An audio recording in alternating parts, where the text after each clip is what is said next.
Sir, republic digital ಕನ್ನಡಕ್ಕೆ ಸ್ವಾಗತ. ನಾನು ಭೀಮಾನಾಯ್ಕ ಎಸ್. ಇತ್ತೀಚಿನ ದಿನಗಳಲ್ಲಿ ರಾಜ್ಯದ ಕಾರಾಗೃಹಗಳ ಬಗ್ಗೆ ಸಾಕಷ್ಟು ಚರ್ಚೆ ಆಗ್ತಿರುವಂಥದ್ದು. ಅದರಲ್ಲೂ ಪ್ರಮುಖವಾಗಿ ಇತ್ತೀಚಿನ ಕೆಲ ದಿನಗಳ ಹಿಂದೆ ಬೆಂಗಳೂರಿನ ಪರಪ್ಪನ ಅಗ್ರಹಾರ ಜೈಲಿನಲ್ಲಿ ಖೈದಿಗಳಿಗೆ ಸೇರಿದಂತೆ ನೆಟೋರಿಯಸ್ ರೌಡಿಗಳಿಗೆ ಜೊತೆಗೆ ಉಗ್ರಗಾಮಿಗಳಿಗೆ ಸೇರಿದಂತೆ ರೇಪಿಸ್ಟ್ಗಳಿಗೂ ಸಹ ಮೊಬೈಲ್ ನೀಡಿದ ಪ್ರಕರಣ ಸಾಕಷ್ಟು ಸುದ್ದಿಯಾಗಿತ್ತು. ರಾಷ್ಟ್ರ ಮಟ್ಟದಲ್ಲೂ ಸಹ ಸಾಕಷ್ಟು ಚರ್ಚೆಗೆ ಗ್ರಾಸವಾಗಿ ರಾಜ್ಯ ಸರ್ಕಾರಕ್ಕೂ ಸಹ ಮುಜುಗರ ತಂದಿರುವಂಥದ್ದು.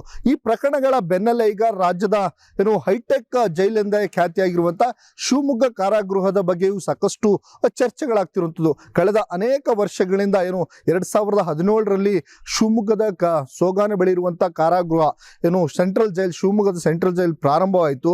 ಸುಮಾರು 60 ಎಕರೆ ಜಾಗದಲ್ಲಿ ಸುಮಾರು 70 ಕೋಟಿ ರು ವೆಚ್ಚದಲ್ಲಿ ನಿರ್ಮಾಣ ಮಾಡಿರುವಂಥ ರಾಜ್ಯದ ಹೈಟೆಕ್ ಕೊರಿಯನ್ ಮಾದರಿಯ ಜೈಲು ಶಿವಮೊಗ್ಗ ಜೈಲಾಗಿದೆ.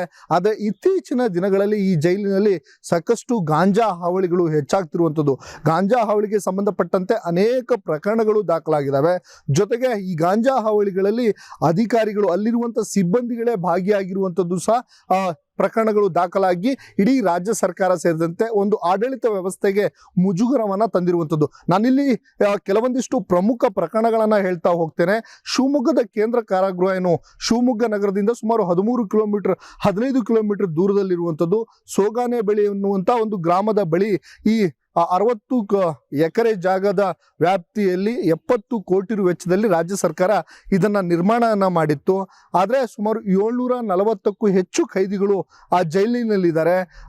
ಸುಮಾರು ಅಂದರೆ ಪ್ರಮುಖವಾಗಿ ಇಲ್ಲಿ ಗಮನಿಸಬೇಕಾಗಿರುವಂಥದ್ದು ಅಂದರೆ ಶಿವಮೊಗ್ಗದ ಕೇಂದ್ರ ಕಾರಾಗೃಹದಲ್ಲಿ ಹೆಚ್ಚು ಪೋಕ್ಸೋ ಪ್ರಕರಣಕ್ಕೆ ಸಂಬಂಧಪಟ್ಟಂಥ ಖೈದಿಗಳೇ ಇರುವಂಥದ್ದು.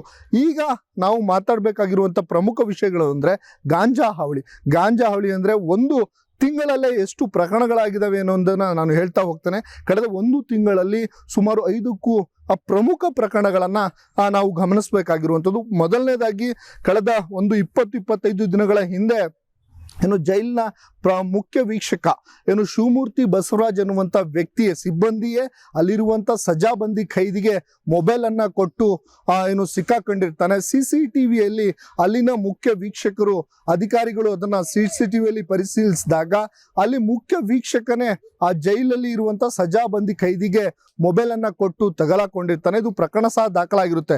ಪ್ರಕರಣ ದಾಖಲಾದ ನಂತರದಲ್ಲಿ ಮುಖ್ಯ ವೀಕ್ಷಕ ಶಿವಮೂರ್ತಿ ಬಸವರಾಜ್ ಇದ್ದ, ಆತನನ್ನು ಜೈಲಿಗೆ ಸಹ ಕಳಿಸಲಾಗಿತ್ತು. ಅದಾದ ಕೆಲವೇ ದಿನಗಳಲ್ಲಿ ಒಂದು ಸ್ವೀಟ್ ಬಾಕ್ಸ್ನಲ್ಲಿ ಆ ಗಾಂಜಾವನ್ನು ಸಪ್ಲೈ ಮಾಡ್ತಿರುವಂಥ ಪ್ರಕರಣ ಸಹ ಬೆಳಕಿಗೆ ಬಂತು. ಒಂದು ಆರೋಪಿಯನ್ನು ಮಾತಾಡಲಿಕ್ಕೆ ಬಂದಂಥ ಸ್ನೇಹಿತ ಒಂದು ಸ್ವೀಟ್ ಬಾಕ್ಸ್ನಲ್ಲಿ ಗಾಂಜಾವನ್ನು ಹಾಕ್ಕೊಂಡು ಸ್ನೇಹಿತನಿಗೆ ಕೊಡಲಿಕ್ಕೆ ಹೋದಾಗ ಅಲ್ಲಿರುವಂಥ KSISF ಸಿಬ್ಬಂದಿಗಳು, ಅಂದರೆ ಕೈಗಾರಿಕಾ ಭದ್ರತಾ ಪಡೆಯ ಸಿಬ್ಬಂದಿಗಳು ಅದನ್ನು ತಪಾಸಣೆ ಮಾಡುವ ವೇಳೆಯಲ್ಲಿ ಸಿಕ್ಕಿಬಿದ್ದಿದ್ದ. ಆತ ಮೇಲೂ ಸಹ ಪ್ರಕರಣ ದಾಖಲಾಯಿತು. ಇವೆಲ್ಲ ಆದ ನಂತರದಲ್ಲಿ ಇತ್ತೀಚೆಗೆ ಕಳೆದ 3-4 ದಿನಗಳ ಹಿಂದೆ ಒಂದು ಬಾಳೆಗೊನೆ, ಅಂದರೆ ಜೈಲಿನ ಕ್ಯಾಂಟೀನ್ಗೆ ಕಳಿಸಿಕೊಡುವಂತಹ ಬಾಳೆಗೊನೆಯಲ್ಲಿ ಒಂದು ಆಟೋ ಬರುತ್ತೆ. ಆಟೋದಲ್ಲಿ 5 ಬಾಳೆಗೊನೆಗಳನ್ನು ತಂದಿರ್ತಾರೆ. ಈ ಬಾಳೆಗೊನೆಯ ದಿಂಡನ್ನು ಕೊರೆದು ಅದರಲ್ಲಿ ಗಾಂಜಾ ಮತ್ತು 40 ಸಿಗರೇಟನ್ನು ಹಾಕಿ ಖೈದಿಗಳಿಗೆ ಸಪ್ಲೈ ಮಾಡಲಿಕ್ಕೆ ಸಂಚನ ರೂಪಿಸಿರುವಂಥದ್ದು. KSISFನ ಅಧಿಕಾರಿಗಳು, ಸಿಬ್ಬಂದಿಗಳು ಅದನ್ನು ತಪಾಸಣೆ ಮಾಡಿದಾಗ ಈ ಪ್ರಕರಣ ಬೆಳಕಿಗೆ ಬಂದಿರುವಂಥದ್ದು. ಇದರ ನಡುವೆ ಮತ್ತೊಂದು ಪ್ರಮುಖ ಪ್ರಕರಣ ಅಂದರೆ ಜೈಲಿನಲ್ಲಿ, ಅಂದರೆ ಶಿವಮೊಗ್ಗದ ಕೇಂದ್ರ ಕಾರಾಗೃಹದಲ್ಲಿ SDA ಆಗಿ ಕರ್ತವ್ಯ ನಿರ್ವಹಿಸುತ್ತಿದ್ದಂಥ ಸಾತ್ವಿಕ್ ಎನ್ನುವಂಥ 25 ವರ್ಷದ ಸಿಬ್ಬಂದಿಯವರು, ಅಂದರೆ ಜೈಲಿನ ಒಳಗಡೆ ಇರುವಂಥ SDA ಸಿಬ್ಬಂದಿಯೇ ತನ್ನ ಒಳ ಉಡುಪಿನಲ್ಲಿ ಗಾಂಜಾವನ್ನು ಸುಮಾರು 270 ಗ್ರಾಮ್ನಷ್ಟು ಗಾಂಜಾವನ್ನು ಸಪ್ಲೈ ಮಾಡೋದು ಸಹ ಪ್ರಕರಣ ಸಪ್ಲೈ ಮಾಡಲಿಕ್ಕೆ ಹೋಗಿ ಸಿಕ್ಕಾಕೊಂಡಿರುವಂಥದ್ದು. ಈ ಎಲ್ಲ ಪ್ರಕರಣಗಳನ್ನು ನೋಡಿದಾಗ ಒಂದು ಕಡೆ ನಮಗೆ ಕಾಣುವಂಥದ್ದು ಇಲ್ಲಿ ಸಿಬ್ಬಂದಿಗಳು ಇರುವಂಥದ್ದು.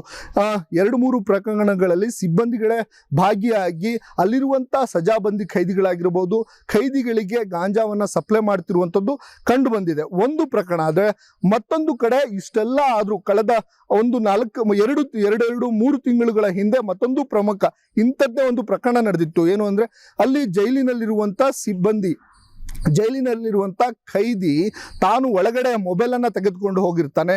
ಮೊಬೈಲನ್ನು ತೆಗೆದುಕೊಂಡು ಹೋಗಿ ಆತನು ಸಹ ಎಲ್ಲರ ಜೊತೆ ಮಾತಾಡಿರ್ತಾನೆ. ಆದರೆ ಒಂದು ದಿನ ಪೊಲೀಸರು ಇಡೀ ಜೈಲನ್ನು ತಪಾಸಣೆಯನ್ನು ಮಾಡ್ತಾರೆ. ತಪಾಸಣೆ ಮಾಡುವ ವೇಳೆ ಆ ಮೊಬೈಲು ತಪಾಸಣೆ ಪೊಲೀಸರು ಮಾಡಲಿಕ್ಕೆ ಬಂದಿದ್ದಾರೆ ಅನ್ನುವಂಥದ್ದು ಹೆದರ್ಕೊಂಡು ಮೊಬೈಲನ್ನು ನುಂಗ್ಕೊಂಡಿದ್ದ.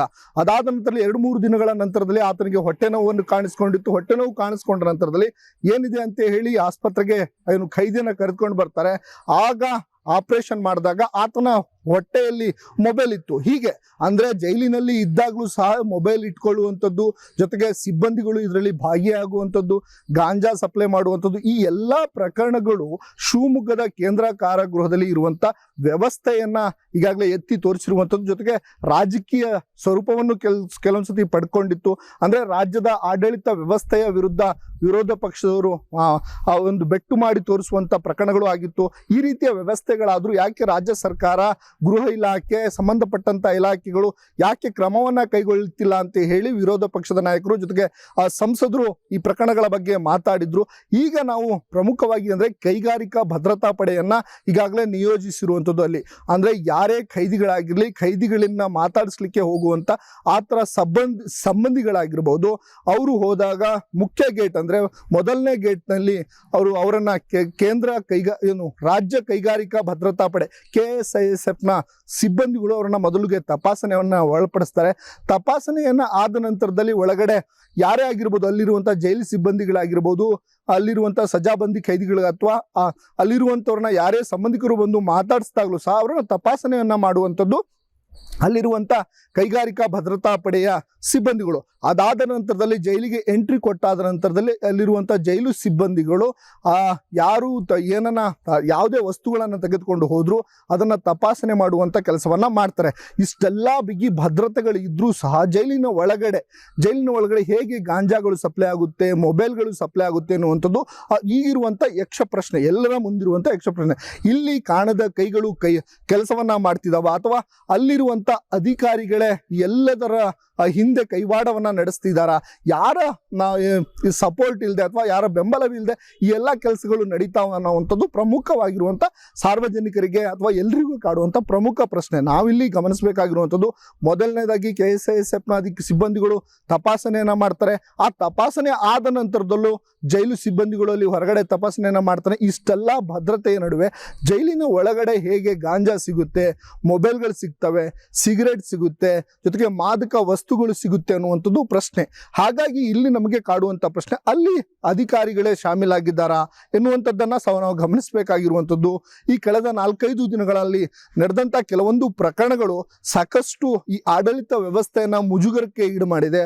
ಒಂದು ಬಾಳೆಗೊನೆಯಲ್ಲೇ ಅಂದರೆ ಜೈಲಿನ ಕ್ಯಾಂಟೀನ್ ಒಳಗಡೆ ಹೋಗುವಂಥ ಆ ಬಾಳೆಗೊನೆಯಲ್ಲಿ 5 ಬಾಳೆಗೊನೆಯಲ್ಲಿ ಒಂದು ರಂಧ್ರವನ್ನ ಕೊರೆದು ಅದರಲ್ಲಿ 40 ಸಿಗರೇಟ್ ಆಗಿರ್ಬೋದು, ಜೊತೆಗೆ ಗಾಂಜಾವನ್ನ ಪ್ಲಾಸ್ಟಿಕ್ನಲ್ಲಿ ಸುತ್ತಿ ಇಟ್ಟು ಅದನ್ನ ಒಳಗೆ ಕಳಿಸಿರುವಂಥ ಪ್ರಕರಣವೂ ಸಹ KSISF ಅಧಿಕಾರಿಗಳು ಅದನ್ನ ತಪಾಸಣೆ ಮಾಡುವಾಗ ಬೆಳಕಿಗೆ ಬಂದಿರುವಂಥದ್ದು. ಜೊತೆಗೆ ಅಲ್ಲೇ ಇರುವಂಥ ಸಿಬ್ಬಂದಿ ತನ್ನ ಒಳ ಉಡುಪಿನಲ್ಲಿ ಪ್ಲಾಸ್ಟಿಕ್ ಕವರ್ನಲ್ಲಿ ಸುತ್ತಕೊಂಡು ಅದನ್ನ ಒಳ ಉಡುಪಿನಲ್ಲಿ ಇಟ್ಟುಕೊಂಡು ಅದನ್ನ ಗಾಂಜಾವನ್ನ ಒಳಗಡೆ ತೆಗೆದುಕೊಂಡು ಹೋಗುವಾಗ SDI ಆಗಿ ಕರ್ತವ್ಯವನ್ನು ನಿರ್ವಹಿಸುತ್ತಿರುವಂಥ ಸಾತ್ವಿಕ್ ಎನ್ನುವಂಥ ಸಿಬ್ಬಂದಿ ಸಹ ಸಿಕ್ಕಾಕೊಂಡು ಈಗಾಗಲೇ ತುಂಗಾನಗರ ಪೊಲೀಸ್ ಠಾಣೆಯಲ್ಲಿ ಪ್ರಕರಣ ಸಹ ದಾಖಲಾಗಿದೆ. ಈ ಪ್ರಕರಣಕ್ಕೆ ಸಂಬಂಧಪಟ್ಟಂತೆ ಜೈಲಿನ ಮುಖ್ಯ ನಿರೀಕ್ಷಕರಾಗಿರುವಂಥ ರಂಗನಾಥ್ ಅವರು ದೂರನ್ನ ಕೊಟ್ಟಿದ್ರು. ಈ ದೂರಿನ ಆಧಾರದ ಮೇಲೆ ಅವರನ್ನ ವಶಕ್ಕೆ ಸಹ ಪಡೆದಿರುವಂಥದ್ದು. ಜೊತೆಗೆ 2 ಪ್ರಮುಖ ಇಲ್ಲಿ ತನಿಖೆಗೆ 2 ತಂಡಗಳನ್ನು ಮಾಡಿದರೆ 2 ಪ್ರತ್ಯೇಕ ಪ್ರಕರಣಗಳು. ಒಂದು ಆ ಜೈಲಿನಲ್ಲಿ ಬಂದಂಥ ಒಂದು ಆಟೋದಲ್ಲಿ ಬಂದಂಥ 5 ಬಾಳೆಗೊನೆಯಲ್ಲಿ ರಂಧ್ರವನ್ನ ಕೊರೆದು ಈ ಸಿಗರೇಟ್ ಮತ್ತೆ ಗಾಂಜಾವನ್ನ ಇಟ್ಟಿರುವಂಥ ಪ್ರಕರಣಕ್ಕೆ ಸಂಬಂಧಪಟ್ಟಂತೆ ಒಂದು ತನಿಖಾ ತಂಡ, ಮತ್ತೊಂದು ಸಿಬ್ಬಂದಿಯೇ ಸಾತ್ವಿಕ್ SDA ಸಿಬ್ಬಂದಿ ಆಗಿದ್ದಾನೆ. ಈತನೇ ತನ್ನ ಒಳ ಉಡುಪಿನಲ್ಲಿ ಗಾಂಜಾವನ್ನ ಸಪ್ಲೈ ಮಾಡ್ತಿದ್ದ. ಅದಕ್ಕೆ ಸಂಬಂಧಪಟ್ಟಂತೆ ತನಿಖೆಗೆ ಮತ್ತೊಂದು ತಂಡವನ್ನ ರಚಿಸಿರು. 2 ತಂಡಗಳನ್ನ ಪ್ರತ್ಯೇಕ ತಂಡಗಳನ್ನು ರಚಿಸಿ ಈಗಾಗಲೇ ತನಿಖೆಯನ್ನ ಕೈಗೊಂಡಿದ್ದಾರೆ. ಕೇವಲ ಇದಿಷ್ಟು ಪ್ರಕರಣಗಳಲ್ಲ, ನಾನು ಕಳೆದ 2-3 ತಿಂಗಳಲ್ಲಿ ಆದಂಥ ಪ್ರಮುಖ ಘಟನೆಗಳನ್ನ ಇಲ್ಲಿ ವಿವರಿಸಿರುವಂಥದ್ದು. ಒಂದು, ಜೈಲಿನಲ್ಲಿರುವಂಥ ಖೈದಿಯ ಹೊಟ್ಟೆ ಒಳಗೆ ಮೊಬೈಲ್ ಪತ್ತೆಯಾಗಿದ್ದು, ನಂತರದಲ್ಲಿ ಅಲ್ಲಿರುವಂಥ ಮುಖ್ಯ ವೀಕ್ಷಕ ಜೈಲಿನ ಮುಖ್ಯ ವೀಕ್ಷಕನಿಂದಲೇ ಆ ಖೈದಿಗೆ, ಸಜಾಬಂದಿ ಖೈದಿಗೆ ಮೊಬೈಲನ್ನು ಕೊಟ್ಟಿರುವಂಥ ಸಿಕ್ಕಿರುವಂಥದ್ದು. ಜೊತೆಗೆ ಅಲ್ಲಿ ಕ್ಯಾಂಟೀನ್ಗೆ ಹೋಗಬೇಕಾದಂಥ ಬಾಳೆಗೊನೆಯಲ್ಲೇ ಗಾಂಜಾ ಮತ್ತು ಸಿಗರೆಟ್ ಸಿಕ್ಕಿರುವಂಥದ್ದು.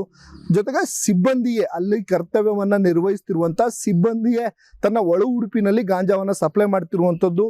ಜೊತೆಗೆ ಸ್ವೀಟ್ ಬಾಕ್ಸ್ನಲ್ಲಿ ಗಾಂಜಾ ಸಪ್ಲೈ ಮಾಡ್ತಿದ್ದಂಥದ್ದು. ಈ ರೀತಿ ಅನೇಕ ಪ್ರಕರಣಗಳು ಇಡೀ ಆ ಜೈಲಿನ ಆಡಳಿತ ವ್ಯವಸ್ಥೆಯನ್ನ ಈಗ ಪ್ರಶ್ನೆ ಮಾಡುವಂತೆ ಮಾಡಿದೆ. ಹಾಗಾಗಿ ಕೂಡಲೇ ಸಂಬಂಧಪಟ್ಟಂತ ಅಧಿಕಾರಿಗಳಾಗಿರ್ಬೋದು, ಅಲ್ಲಿನ ಆಡಳಿತ ವ್ಯವಸ್ಥೆ ಆಗಿರ್ಬೋದು, ಗೃಹ ಇಲಾಖೆ, ರಾಜ್ಯ ಸರ್ಕಾರ ಎಲ್ಲವೂ ಸಹ ತುಂಬ ಸೂಕ್ಷ್ಮವಾಗಿ ಗಮನಿಸಿ ಈ ಥರದ ಖೈದಿಗಳಾಗಿರುವಂಥದ್ದು ಅಲ್ಲಿ ಈ ರೀತಿಯ ಕೆಟ್ಟ ಕೆಲಸಗಳನ್ನು ಮಾಡಿ ಅಥವಾ ಅಪರಾಧ ಚಟುವಟಿಕೆಗಳನ್ನು ಮಾಡಿ ಜೈಲಿನ ಒಳಗೆ ಹೋದಂಥವರು ಮತ್ತದೇ ಸೌಲಭ್ಯವನ್ನು ಪಡಿತಾ ಇದ್ದಾರೆ ಅಂದಾಗ ಅವರಿಗೆ ಯಾವುದೇ ರೀತಿಯ ಭಯ, ಹೊರಗಡೆ ಬಂದಾಗ ಯಾವುದೇ ರೀತಿಯ ಭಯಗಳಿರೋಲ್ಲ. ಏನಕ್ಕಂದ್ರೆ ಜೈಲಿನಲ್ಲೇ ಎಲ್ಲವೂ ನಮಗೆ ಸಿಗಬೇಕಾದ್ರೆ ಹೊರಗಡೆ ಏನು ಅನ್ನುವಂಥ ಪ್ರಶ್ನೆ ಅವರಲ್ಲಿ ಕಾಡುತ್ತೆ. ಹಾಗಾಗಿ ಜೈಲು ಏನು ಕಾರಾಗೃಹಗಳಿದ್ದಾವೆ, ತಮ್ಮ ಸುಧಾರಣೆಯನ್ನ ಮಾಡ್ಕೋಬೇಕಾಗುತ್ತೆ. ಅಲ್ಲಿ ಬಂದಂಥ ಖೈದಿಗಳನ್ನ ಮನಪರಿವರ್ತನೆ ಮಾಡಬೇಕೇ ಹೊರತು ಅಲ್ಲೇ ಅವರಿಗೆ ಗಾಂಜಾವನ್ನ ಕೊಟ್ಟು ಅಥವಾ ಮಾದಕ ವಸ್ತುಗಳನ್ನ ಕೊಟ್ಟು ಅಲ್ಲೊಂದು ಮಾಫಿಯಾ ಅಥವಾ ಅಲ್ಲೊಂದು ರೆಸಾರ್ಟ್ ಅನ್ನ ಮಾಡುವ ರೀತಿಯಲ್ಲಿ ಮಾಡಿದಾಗ ಇಡೀ ವ್ಯವಸ್ಥೆಯನ್ನ ನಾವು ಪ್ರಶ್ನೆ ಮಾಡುತ್ತೆ. ಹಾಗಾಗಿ ಕೂಡಲೇ ಸಂಬಂಧಪಟ್ಟಂತ ಇಲಾಖೆಗಳು, ಗೃಹ ಇಲಾಖೆ, ಆಡಳಿತ ವ್ಯವಸ್ಥೆ ಎಲ್ಲವನ್ನ ಸಮರ್ಪಕವಾಗಿ ತನಿಖೆಯನ್ನ ಮಾಡಿ ಯಾರು ಈ ರೀತಿಯ ಗಾಂಜಾ ಪ್ರಕರಣಗಳಲ್ಲಿ ಭಾಗಿಯಾಗಿದ್ದಾರೋ, ಜೊತೆಗೆ ಯಾರು ಈ ಗಾಂಜಾ ಪ್ರಕರಣಗಳಲ್ಲಿ ಕಾಣದ ಕೈ ಇದ್ದಾರೆ ಅಂದ್ರೆ ಅಧಿಕಾರಿಗಳಾಗಿರ್ಬೋದು, ಅಲ್ಲಂತ ಸಿಬ್ಬಂದಿಗಳಾಗಿರ್ಬೋದು, ಅವೆಲ್ಲವನ್ನು ತನಿಖೆಗೆ ಒಳಪಡಿಸಿ ಅವರಿಗೆ ಶಿಕ್ಷೆ ಕೊಡುವಂತ ಕೆಲಸವನ್ನ ಮಾಡಬೇಕಿದೆ. ಜೊತೆಗೆ ಯಾರು ಈ ರೀತಿಯ ಪ್ರಕರಣಗಳನ್ನು ಮತ್ತೆ ಅಂದ್ರೆ ಜೈಲಿನಲ್ಲಿರುವಂತ ಖೈದಿಗಳಿಗೆ ಗಾಂಜಾವನ್ನ ಸಿಗುವ ರೀತಿಯಲ್ಲಿ ಯಾರು ಮಾಡ್ತಿದ್ದಾರೋ ಅಥವಾ ಜೈಲಿನ ಹೊರಗಡೆ ಗೇಟಿಂದ ಗಾಂಜಾವನ್ನ ತಂದು ಎಸೆಯುವಂಥ ಪ್ರಕರಣಗಳು ಕಂಡು ಬರ್ತಿದ್ದಾವೋ ಇವೆಲ್ಲವನ್ನ ತಡೆಗಟ್ಟುವಂಥ ಕೆಲಸವನ್ನ ಆ ಸಿಬ್ಬಂದಿಗಳು, ಕೇಂದ್ರ ಕಾರಾಗೃಹದ ಅಧಿಕಾರಿಗಳು ಮಾಡಬೇಕಾಗಿರುವಂಥದ್ದು ಪ್ರಮುಖವಾಗಿದೆ.